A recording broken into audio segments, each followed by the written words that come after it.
Assalamualaikum warahmatullahi wabarakatuh. Kembali lagi dengan saya Fitri Nur Hasanah dengan NIM 19108040097 dari Prodi Akuntansi Syariah UIN Sunan Kalijaga Yogyakarta. Di sini saya akan membahas mengenai bab 18 yang bertemakan akuntansi untuk organisasi nirlaba, khususnya di halaman 267. Pembahasan yang pertama yaitu mengenai akuntansi untuk perguruan tinggi atau universitas nirlaba swasta di urutan yang ketiga. Yang ketiga itu ada dana abadi. Dana abadi adalah dana yang dicatat universitas sebagai kontribusi pokok yang harus dipegang selamanya, tetapi labanya dapat dimanfaatkan untuk tujuan yang dibatasi atau tidak dibatasi sebagai kontribusi khusus. Pokok dari dana abadi dibatasi secara permanen, akan tetapi laba dana abadi dapat saja dibatasi atau tidak dibatasi. Contohnya di sini yaitu Deakin College para alumni yang telah berusia lanjut membentuk dana abadi sebesar $50.000 untuk beasiswa bagi para atlet.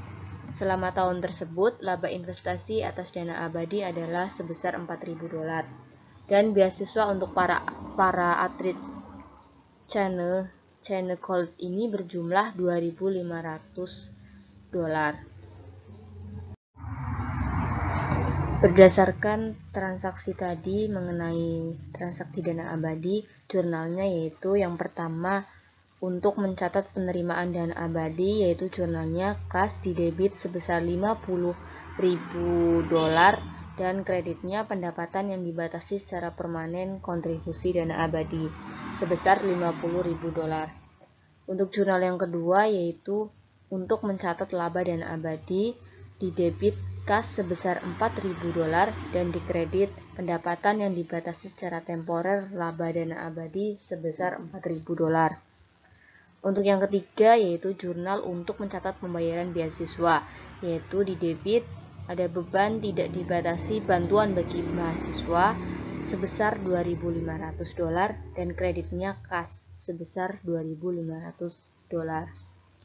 Untuk jurnal yang keempat yaitu jurnal untuk mencatat reklasifikasi aktiva bersih di mana pembatasan temporer telah terpenuhi. Jurnalnya yaitu di debit aktiva bersih yang dibatasi secara temporer reklasifikasi keluar sebesar $2.500 dan dikredit aktiva bersih yang tidak dibatasi reklasifikasi masuk sebesar $2.500.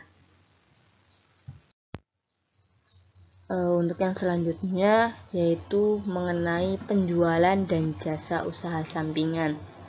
Ini juga termasuk akuntansi untuk perguruan tinggi atau universitas nirlaba swasta ya.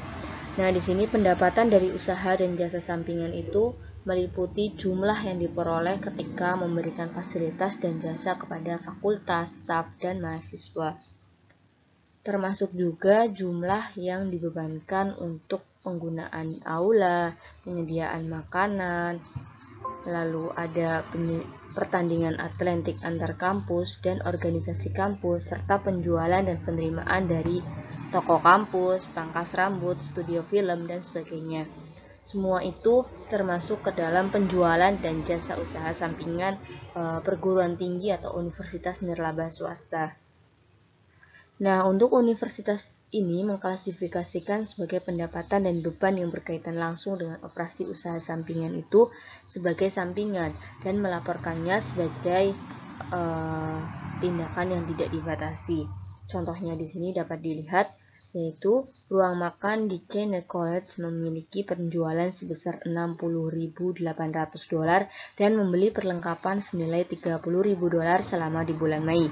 Perlengkapan yang digunakan oleh usaha sampingan ini selama periode tersebut berjumlah hingga $28.000. Gaji para karyawan usaha sampingan sebesar $31.000. Dari transaksi ataupun contoh mengenai penjualan dan jasa usaha sampingan perusahaan perguruan tinggi atau universitas nirlaba swasta di atas tadi, yaitu jurnalnya. Yang pertama, kita mencatat penjualan dan jasa yang berhubungan dengan usaha sampingan, yaitu dengan kita jurnal kita debit kas sebesar $60.800 dan pendapatan usaha sampingan sebesar $60.800. Untuk jurnal yang kedua yaitu untuk mencatat pembelian perlengkapan. Di sini jurnalnya yaitu persediaan perlengkapan di debit sebesar $30.000 dan di kredit ada kas sebesar $30.000. Untuk jurnal yang ketiga yaitu jurnal untuk mencatat utilisasi perlengkapan yang berhubungan dengan usaha sampingan. Nah, di sini kita akan mendebit beban usaha sampingan perlengkapan sebesar $28.000 dan persediaan perlengkapan sebesar $28.000. Untuk jurnal yang keempat yaitu jurnal untuk mencatat beban gaji karyawan usaha sampingan. Jurnalnya yaitu di debit beban usaha sampingan sebesar $31.000 dan kas di kredit sebesar $31.000. Itulah demikian penjelasan mengenai materi akuntansi untuk organisasi nirlaba khususnya di halaman 267.